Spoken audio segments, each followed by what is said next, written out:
पहिलो कुरा के हो भने हामीले जुन पार्टी अहिले पुनर्गठन गरिरहेका छौँ यो पुनर्गठनको अभियानको अन्तर्गत नै यो कम्युनिस्ट आन्दोलनको पुनर्गठनको अभियान अन्तर्गत नै नयाँ पार्टीको सृजना। अब नामको सन्दर्भमा हामीलाई नाम निर्वाचन आयोगमा भएका नामहरू सबै हेर्नुपर्ने हुन्छ। नाम नजुदोस् भन्ने कुरा पनि होस् गर्नुपर्ने हुन्छ। यही नाम जुत्दाखेरि नेकपा पार्टी नेकपा भनेको त्यसले अदालतबाट अर्को फैसलाले सुन्नु पर्यो र पूर्व अवस्थामा फर्केनु पर्यो। यो सबै कुराले ध्यानमा राखेर यो नाम नै हुन्छ भन्ने हामीलाई लागेको। अनि अर्को कुरा हामी नेपाल कम्युनिस्ट पार्टी छोड्दैनौँ, क्लियर हुनु पर्यो। नेपाल कम्युनिस्ट पार्टी छोडेर जान्छौँ कि अनि अर्को सामाजिक जनवादी समाजवादी जनवादी पार्टी बनाउँछौँ कि भन्ने भ्रममा पर्नुपर्ने आवश्यकता छैन। नेपालमा कम्युनिस्ट पार्टी लोकप्रिय छ, नेपालमा कम्युनिस्ट आन्दोलन लोकप्रिय छ। जनताले यही कम्युनिस्ट आन्दोलनमा आफ्नो जीवन समर्पित गरेका छन्। यो कम्युनिस्ट आन्दोलन राष्ट्रियताको आन्दोलन हो, जनजीविकाको आन्दोलन हो, समानताको आन्दोलन हो, सामाजिक परिवर्तनको आन्दोलन हो, लोकतन्त्रको आन्दोलनको अर्को नाम कम्युनिस्ट आन्दोलन रहेको छ। त्यसलाई त्यसलाई हामी छोडेर जान सक्दैन। अब जहाँसम्म तपाईँले भन्नुभएको छ कि हामी सरकारमा अवश्य पनि सरकारमा सहभागी हुनेछ। सरकारको एउटा गठबन्धन 5 दल भन्ने गरी थियो। हिजो भन्दाखेरि गाह्रो थियो, हामी पनि थियौँ त्यहाँ, तर औपचारिक रूपमा भन्न गाह्रो परिरहेको थियो। यसमा यो 5 दलीय गठबन्धन अगाडि बढ्नेछ। अरू केही? मेरो प्रश्न छ। 54 सालमा पैसा खाएर पार्टी विभाजन गरेको भन्ने आरोप थियो नि, यो आरोप के आरोप लगाउँछन् त्यो हेर्दै जाने हो भने त पौडाएर बसेको छ। मेरो दुईटा मात्रै प्रश्न छ। मेरो नाम वीरेन्द्र ओली, नेपाल लाइभमा काम गर्छु। केपी ओली नेतृत्वको नेकपा एमालेलाई संशोधनवादी यथास्थितिवादी भनेर भन्नुभएको छ। अब तपाईँको पार्टीले शिक्षा, स्वास्थ्य, घाँस, बाँस, कपास र भूमिमाथिको स्वामित्व जसरी भ्रष्टाचारीहरू तस्करहरूले भूमिमा सबै पैसाहरू गाडेका छन्, यो विषयमा तपाईँहरूको दृष्टिकोण के हुन्छ? अधिकांश पुँजीवादी पार्टीहरूले पनि यो विषयलाई राज्यले नियन्त्रण गरेर सेवा सुविधा दिएका छन्, तर तपाईँको त कम्युनिस्ट पार्टी क्रान्तिकारी पार्टी भनिएको छ। त्यसमा तपाईँहरूको के दृष्टिकोण हुन्छ? प्रश्न नम्बर 2, अब अहिलेको परिवर्तनका उपलब्धिहरू गणतन्त्र, सङ्घीयता, समावेशिताको विषयमा र धर्मनिरपेक्षताको विषयमा तपाईँहरूको रिभ्यू हुन्छ कि हुँदैन? दुईटा प्रश्न सोधेँ मैले। पहिलो तपाईँले सोध्नुभएको प्रश्नहरूमध्ये हामी नेपालको सामग्रिक विकासको पक्षमा छौँ। कम्प्रिहेन्सिभ डेभलपमेन्ट, यसको कम्प्लिट ट्रान्सफर्मेसन, नेपाली अर्थतन्त्रलाई नयाँ उचाइमा पुर्याउने, नेपाली जनताको जीवनस्तरलाई माथि उठाउने, सिङ्गो नेपाललाई अल्पविकसित अवस्थामा रहेको यो नेपाल क्रमशः विकासशील राष्ट्रको रूपमा, विकासशील राष्ट्रबाट यो विकास उन्मुख विकासशील राष्ट्रबाट हामी मध्यम आय स्तर भएको राष्ट्रको तहमा, त्यहाँबाट सबभन्दा बढी समृद्धशाली राष्ट्र निर्माण गर्ने दिशामा अगाडि बढ्नेछौँ। त्यो अगाडि बढ्नका लागि नेपालको विशेषता के हो, नेपालको अर्थतन्त्रको कुन कुन क्षेत्रलाई कति महत्त्व दिनुपर्ने हो, यस सम्बन्धमा पनि हामीले अध्ययन गरेका छौँ। यही अध्ययनको आधारमा हामीले नेपाल मूलतः कृषकहरूको देश भएको हुनाले, कृषि प्रधान देश भएको हुनाले हामीले कृषि क्षेत्रलाई उच्चतम प्राथमिकता दिनेछौँ। कृषि नै नेपाली अर्थतन्त्रको आधार हुनेछ। Agriculture is the foundation of Nepal economy. यो कुरालाई बुझ्नुपर्ने आवश्यकता छ। नेपाली अर्थतन्त्रको यो जग हुनेछ कृषि। यस अर्थमा यति देश मेचीदेखि महाकालीसम्म फैलिएको यो सिङ्गो देशमा गाउँ गाउँमा फैलिएको यो देशका जनसमुदायलाई सहरमा होइन आफ्नै ठाउँमा उनीहरू आफ्नो जीवनयापन गर्न सकुन् भनेर कृषिको आधुनिकीकरण गर्ने कुरामा, व्यवसायीकरण गर्ने कुरामा, यान्त्रिकीकरण गर्ने कुरामा हाम्रो सम्पूर्ण ध्यान जानेछ। हामी अवश्य पनि किसानहरूलाई जमिन जग्गाको मालिक बनाउनेछौँ र हामीले भनेका थियौँ यो जग्गा राज्यको स्वामित्वमा ल्याउने व्यवस्था गरौँ। संविधान बनाउने बेलामा हामीले कुरा राखेका थियौँ, तर अरू राजनीतिक दलहरूले नमानेको हुनाले हामीले त्यो व्यवस्थामा जान सकेनौँ।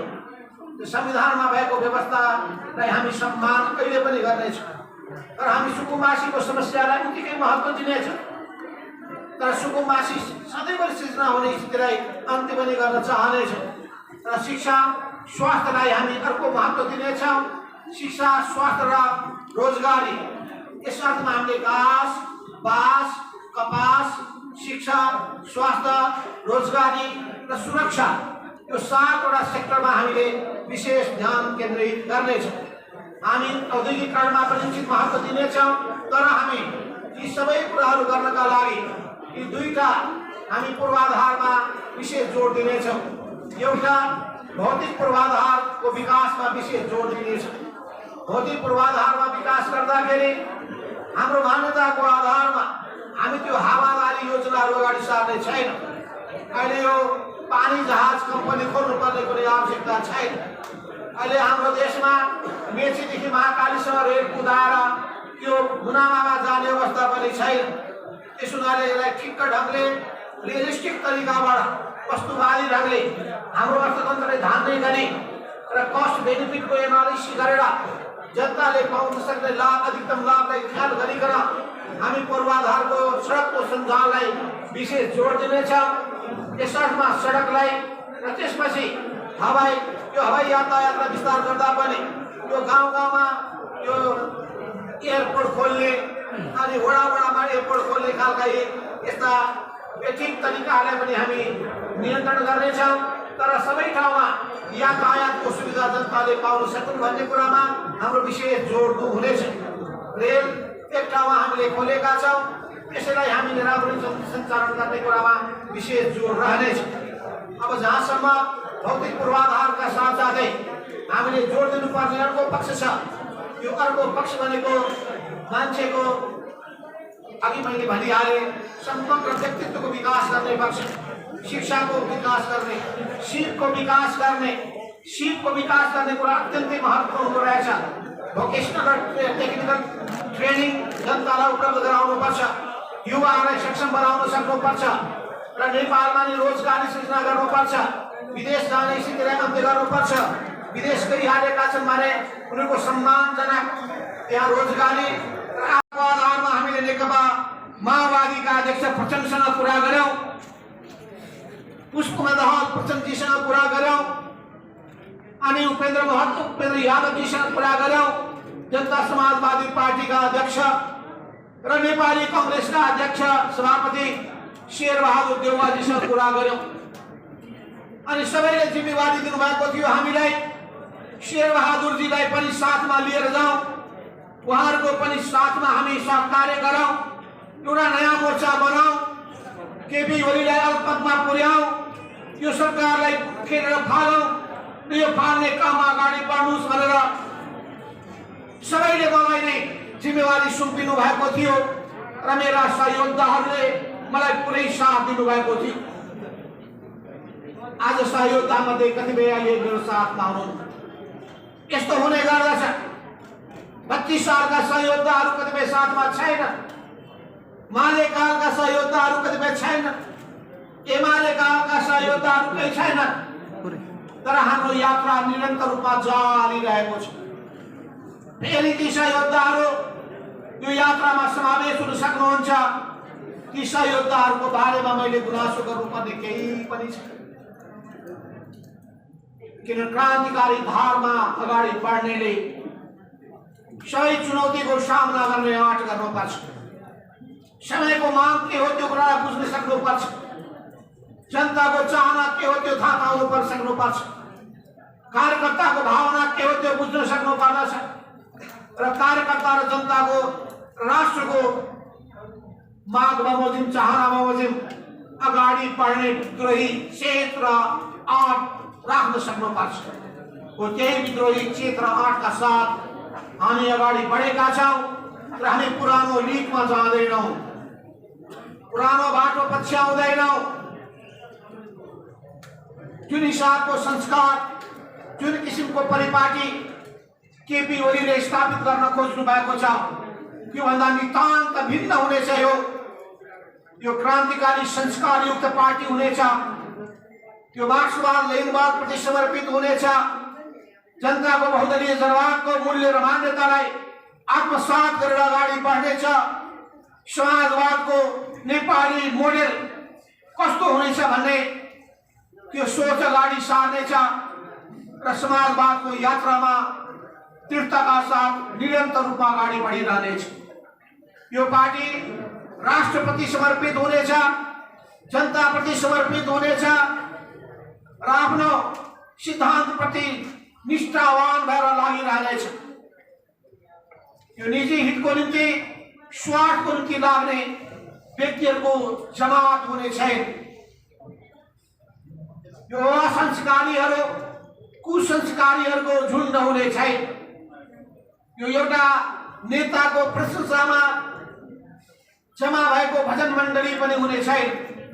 यहाँ कसैका फोटाहरू प्रदर्शन पनि गरिने छैन। अनि त्यो फोटाका सामु त्यसपछि त्यहाँ आरती उतार्ने काम पनि कसैले गर्ने छैन। यो मार्क्सवाद लेनिनवाद प्रति समर्पित, समाजवाद प्रति समर्पित, देश र जनता प्रति समर्पित, क्रान्तिकारी आदर्श प्रति समर्पित, उच्च नैतिकताबाट ओतप्रोत भएका, असल आचरण युक्त भएका त्यस्ता कार्यकर्ताहरूको पार्टी हुनेछ। यो जन आधारित कार्यकर्ता पार्टी हुनेछ। यस अर्थमा यो पार्टीले नयाँ समाजको निर्माण गर्न चाहनेछ। हामीले 2062-63 मा एउटा जनक्रान्ति सम्पन्न गर्यौं, देशलाई नयाँ चरणमा पुर्यायौं, गणतन्त्रको स्थापना गर्यौं, लोकतन्त्रलाई सुदृढ गर्यौं र त्यसै अनुरूप हामीले संविधान सभाबाट निर्माण गर्ने काम पनि गर्यौं। धेरै रगत पसिना बगाएर 2006 सालमा स्थापित भएको पार्टी कर्ण पुष्पलालले स्थापना गर्नुभएको त्यो पार्टी, त्यही पार्टीको क्रान्तिकारी विरासतलाई हामी ग्रहण गरेर अगाडि बढिरहेका छौं, बढ्नेछौं। यस अर्थमा जति कामहरू सम्पन्न भएका छन्, ती काम बाहेकका अधुरा कामहरूलाई पूरा गर्नका लागि नयाँ परिस्थितिमा देखिएका नयाँ सबै पक्षलाई समावेश गरेर हामी अगाडि बढ्नेछौँ।